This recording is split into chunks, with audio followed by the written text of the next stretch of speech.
Hello everyone and welcome back to Potted Plant Entertainment. My name is Chris and in case you don't know, I review movies and I rank them on a scale of 0 to 100 in increments of 5. Today we are going to be talking about Liam Neeson's newest action film, Honest Thief. So Honest Thief stars, of course, Liam Neeson, Kate Walsh, Jai Courtney, Jeffrey Donovan, Anthony Ramos, and Robert Patrick. It was directed by Mark Williams and it was produced by, here we go, we got a lot. But we gotta do it. Okay, I don't want to read all these names, but I do in every video, so I might as well just stick with it. Okay. Andre Ajiman, Jonathan Bross, Christine Conan, Stephen Murray, Tara Finnegan, David Gilbry, Eric Gold, Warren Goss, John Jenks, James Machello, Matthew Sidari, Joe Simpson, Martin Sprock, Jay Taylor, Simon Williams, Lisa Williams. And those are just the executive producers. Jeez! Okay, so, Honest Thief. This movie was released on my birthday this year, and it tells the story of Liam Neeson was a bank robber who meets a woman and falls in love and decides to give all that up for her. About a year later, he starts to get really serious about her, but she doesn't know about his past. And so he decides to turn himself in so that he gets it all out in the open with her and hopes that she will still love him and want to stay with him after doing like a little bit of time in prison. You know, he calls the FBI to turn himself in and he's like, I will turn myself in if you can promise me this, that, and this. The problem is that they don't believe him at first because apparently for whatever reason, this makes no sense. A bunch of people have called to confess to being the in-and-out thief, which is what he's called.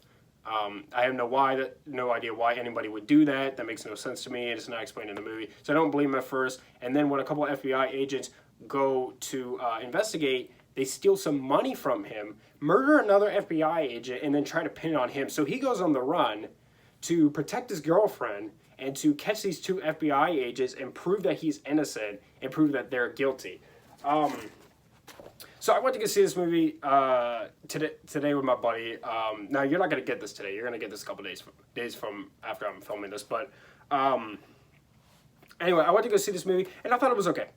It's not great, but I mean I enjoyed it for what it was. So let's get into my pros with this movie first. So after he calls the FBI, I was kind of sort of sitting there in suspense. Like I felt a little something in my gut, like, oh my gosh, he's gonna go to prison. His girlfriend's gonna leave him. This is terrible. And I felt that suspense in my gut, even though they like weren't eager to come and take him. I still felt the suspense in my gut, waiting for them to do it. The action is pretty good. I like the action and it was pretty entertaining to watch. The cinematography, even though it was nothing revolutionary or anything worth celebrating, it was good. I could see everything in the action scenes. It made good use of handheld camera.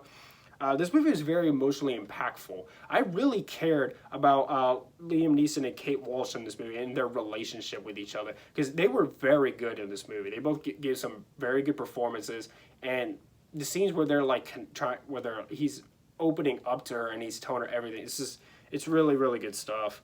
It's very fast moving. There is not a dull moment in this movie. This movie will entertain you for its hour and a half runtime. Trust me, you will not be bored. You will be entertained by this movie.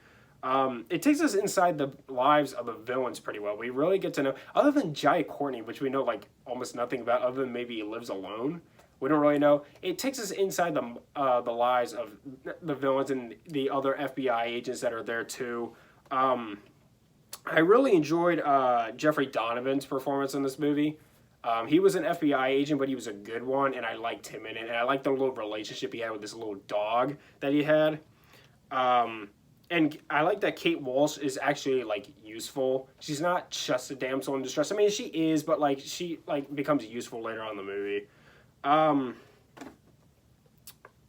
So that's about all I got for my pros. Now let's talk about my cons. So the special effects in this movie are awful. And when I say awful, I mean like Left Behind awful. You know, the Nicolas Cage movie? That movie has some awful special... Yeah, these special effects in this movie are really, really awful. There's this one scene where like there's this steam or this smoke coming out of a car, and you can literally tell that it's not real, and you can tell it's not real because it hits an invisible wall and it just stops flat. Like the steam is coming like here, and then it just goes flat. Like something's cutting it down the middle. Like it hits an invisible wall. It looks terrible. And there's this other scene where this house is on fire, and it looks so bad. You can clearly tell that they did not set a house on fire. The fire looks so unbelievably fake. The special effects in this movie are terrible.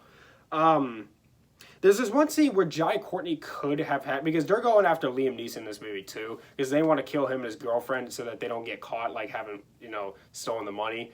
And there's this one scene where he could have had Liam Neeson when Liam Neeson's driving this van, but for whatever reason he refused to shoot his tires. He just kept shooting at the walls of the truck. And in any other movie, he would have thought, shoot the tires, but not in this movie. The ending was kind of disappointing. I mean, it was cool, but this movie needed a bigger ending. And it doesn't tell us what happens to Liam Neeson. We don't ever find out, like, what happens to him. I mean, after it's all said and done, we got no idea what happens to him. It just sort of ends, and I'm like, well, wait a minute, I want to know what happens. Like, but it doesn't tell us. So, this movie it entertained me for the hour and a half of its runtime. This is something that would be good to put on in the background at 3 o'clock in the morning if you're playing on your phone, on the couch or whatever. You know what I mean? And if you watch this movie, it will entertain you. I mean, if you go into this expecting The Godfather, you're not going to get it. But if you go into this movie just wanting to be entertained for an hour and a half, you'll be fine. But with all that being said, I'm going to give Honest Thief a 65 out of 100.